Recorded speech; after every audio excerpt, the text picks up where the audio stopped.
Halo adik-adik, kembali lagi sama kami kakak-kakak dari pendamping BIR HSPMTB. Kali ini kakak-kakak mau ngebawain tentang sejarah dari Gua Maria. Ada yang penasaran nggak? Yuk stay tune terus ya. Nah adik-adik, kali ini Kak Tiwi mau menjelaskan secara singkat sejarah tentang Gua Maria. Kenapa sih kok bisa sampai ada Gua Maria gitu kan? Gua Maria kan kalau menurut kita secara pribadi atau secara umum merupakan tempat yang dipusatkan untuk melakukan ziarah dan devosi secara khusus kepada Bunda Maria. Kenapa sih kok kita harus melakukan ziarah atau devosi kepada Bunda Maria? Karena Bunda Maria sendiri adalah bunda yang dipilih secara langsung oleh Allah untuk menjadi bundanya Tuhan Yesus. Nah, menurut sejarah dalam tradisi agama Katolik, keberadaan Gua Maria itu bisa dibilang sangat panjang sejarahnya. Jadi kenapa Bunda Maria sangat-sangat spesial, sejarahnya itu sangat panjang.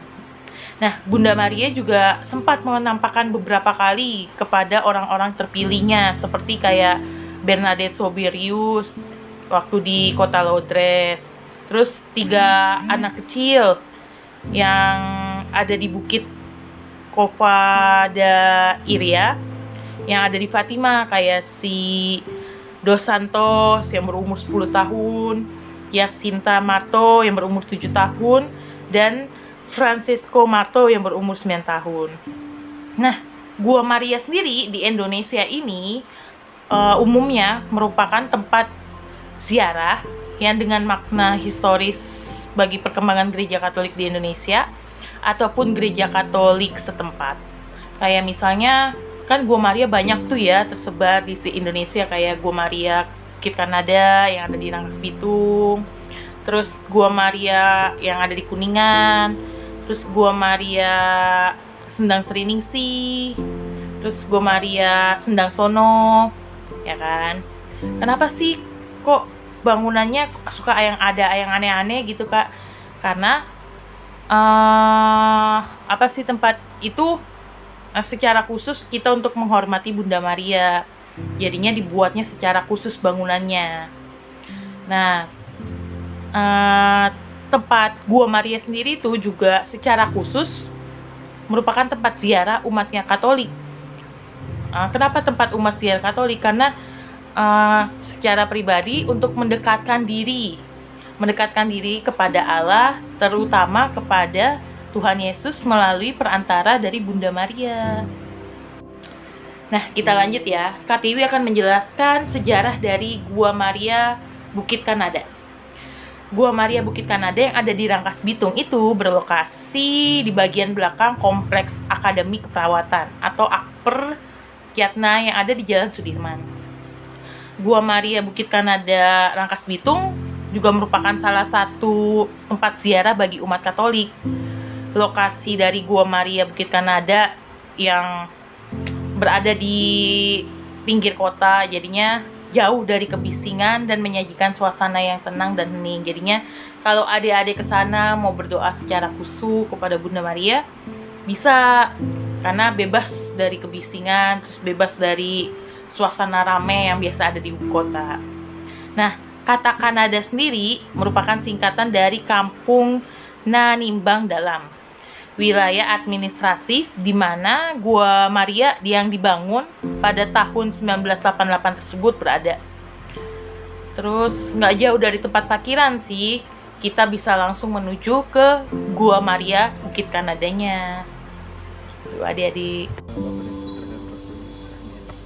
Allah yang Maha Rahim, kami bersyukur atas penyertaan-Mu dari Tangerang hingga sampai di tempat saya dengan selamat. Kini kami akan memulai kegiatan kami dan mohon sinar berkat yang berikan dan kami amat bijaksana-Mu agar apa yang kami laksanakan pada kesempatan ini dapat membantu adik-adik untuk terus menambah iman mereka.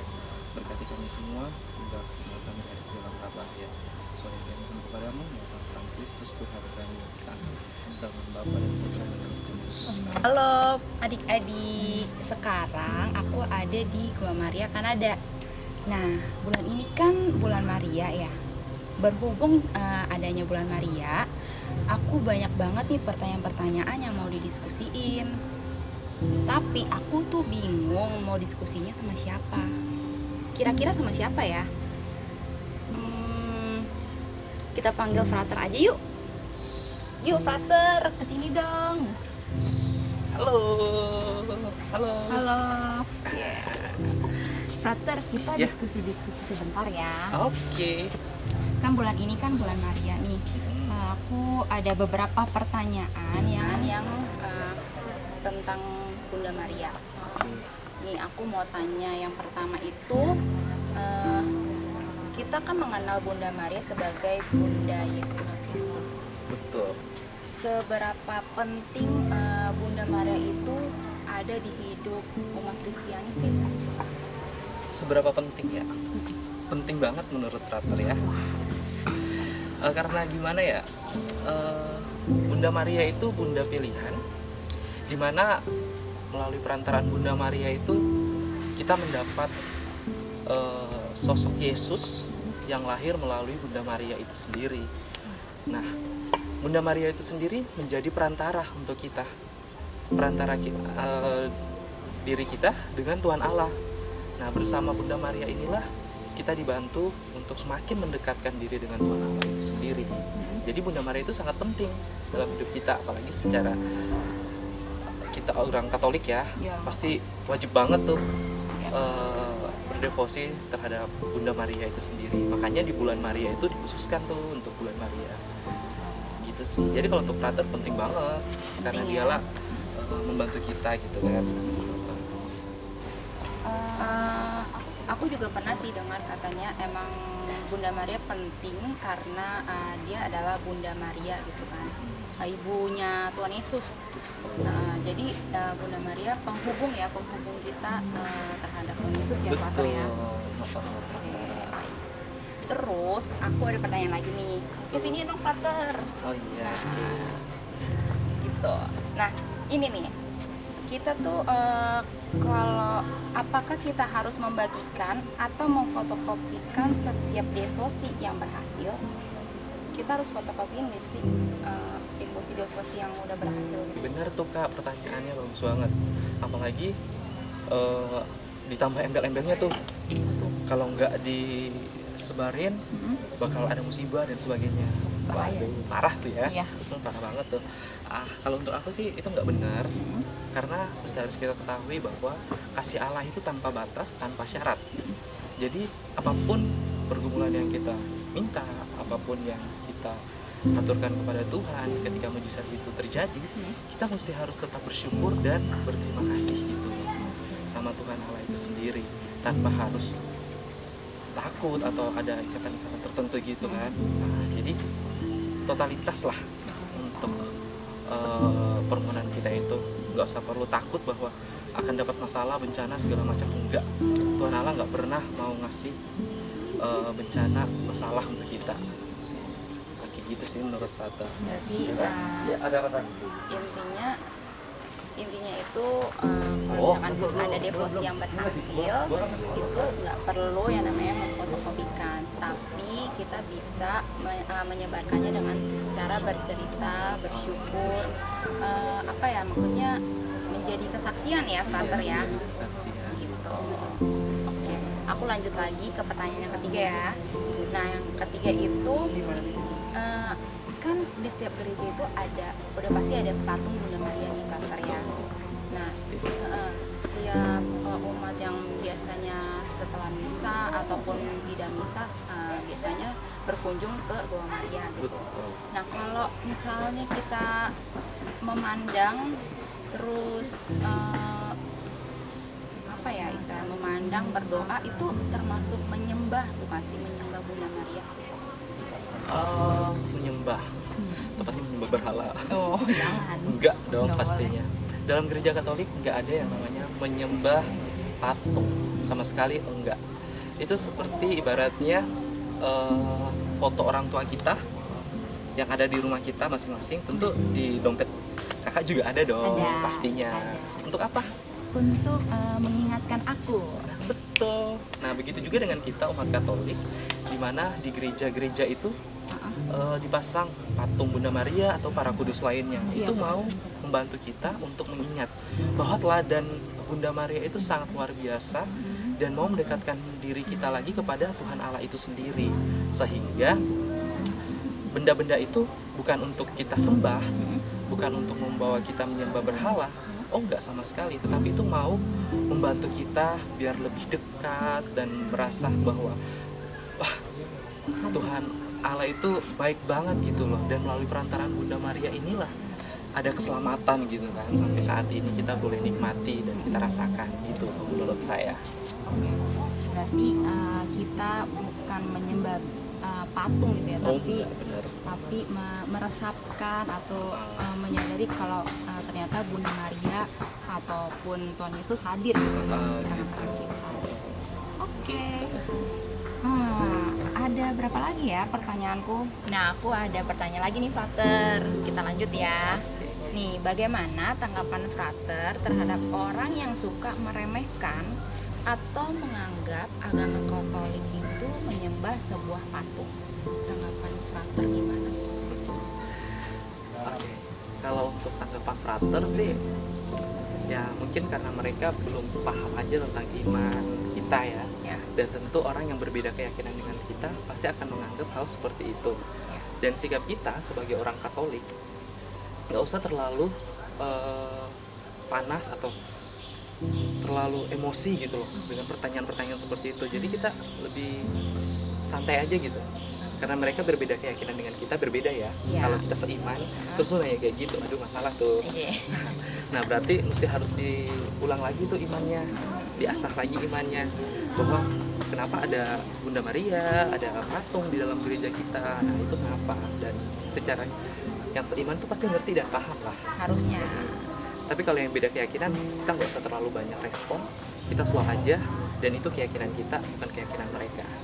Gitu, itu menurut aku. Jadi kita nggak boleh langsung merasa kesal ya teman-teman ya, kalau misalkan ada yang menyinggung agama kita gitu. Tuh. Oke, ini aku ada pertanyaan lagi. Setiap bulan apa aja kita memperingati bulan Maria, dan kenapa kita harus memperingati Bunda Maria nih, Frater? Oke, betul. Kalau untuk bulan Maria sendiri, selalu diperingati pada bulan Mei. Di sini ada 2 bulan, yaitu bulan Mei dan bulan Oktober. Oktober ya. Oke. Nah, di bulan Maria ini secara khusus kita memperingati dan berfokus pada Bunda Maria untuk menghormati dia. Nah, sementara untuk bulan Rosario itu sebagai memperingati sebagai Bunda Penolong. Oh, itu bulan Oktober Oke, ya. bulan Oktober. Gitu aja ya. Nah, Frater, aku ada lagi nih 2 pertanyaan lagi. Bisa kan ya dijawab ya? Bisa dong, pastinya. Nah, nih kita kan punya benda-benda rohani ya, kayak Charlie, patung Salib Tuhan Yesus, ada Rosario gitu. Nah, kan seringkali ada lah beberapa orang yang punya benda itu tapi rusak atau patah gitu. Kira-kira apa nih yang harus kita lakukan dengan benda tersebut yang udah rusak ini? Adakah penyimpanan khususnya ataukah kita perbaiki atau bagaimana? Oke, baik. Banyak tuh ya. Ada jadi bingung kan ya. Oke, kalau menurut ajaran gereja sih ada itu namanya sakrarium atau bahasa Indonesianya sumur suci. Nah, sumur suci itu disitulah kita menaruh alat-alat atau benda-benda rohani kita yang rusak atau apa segala macamnya, dibuangnya di situ, sakrariumnya itu. Jadi nggak buang sembarang ya. Ya. Oh, jadi tidak boleh buang sembarangan nih teman-teman. Ada tempat khusus. Iya, betul. Tapi setelah itu diapakan nih, Frater? Dikubur. Oh, dikubur. Iya, betul. Oh, aku baru tahu loh. Oke, baik. Nah, satu lagi nih pertanyaannya, Frater. Oke. Nah, kan kalau kita di Gua Maria itu ada jalan salib ya, Kak. Oke. Apakah setiap kita berziarah harus mengadakan jalan salib? Atau kapan aja sih waktu yang penting untuk jalan salib? Oke, itu kembali ke intensi kita masing-masing ya. Oke. Oke. Jadi kalau seperti sekarang nih, kita lagi ke Gua Maria Kanada. Ya. Intensi kita apa? Untuk berdeposisi pada Bunda Maria. Oke, jadi kita bisa langsung ke Gua Maria. Nah, sedangkan jalan salibnya juga ada untuk kita juga terserah maunya gimana nih. Aku mau coba jalan salib, oke, nggak dipersoalkan sih. Nah, sementara untuk secara khususnya jalan salib ini dapat kita adakan pada masa Prapaskah, menjelang masa Paskah gitu. Oh, menjelang masa Paskah ya, kalau jalan salib ya. Oke, baik. Nah, itu semua pertanyaan-pertanyaanku udah dijawab sama Frater. Oke. Jadi ini aja nih, ini aja. Lanjut aja nggak apa-apa. Oke, Ntar deh. ini aja nih pertanyaanku yang bikin aku bingung sih sebenarnya. Pasti teman-teman juga pasti bingung kan, selama ini tuh kayak benda-benda rohani tuh harusnya diapakan gitu. Nah, jadi terima kasih Frater atas waktunya. Sip sip. Dadah. Oke, bye-bye.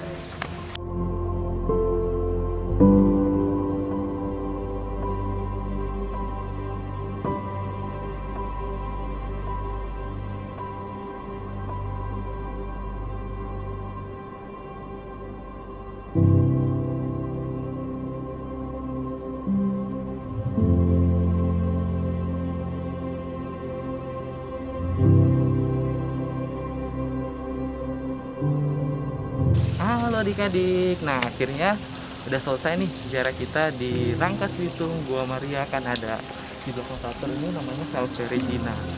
Nah, gimana nih selama sebulan ini pada bolong nggak rosarionya? Frater harap sih enggak ya.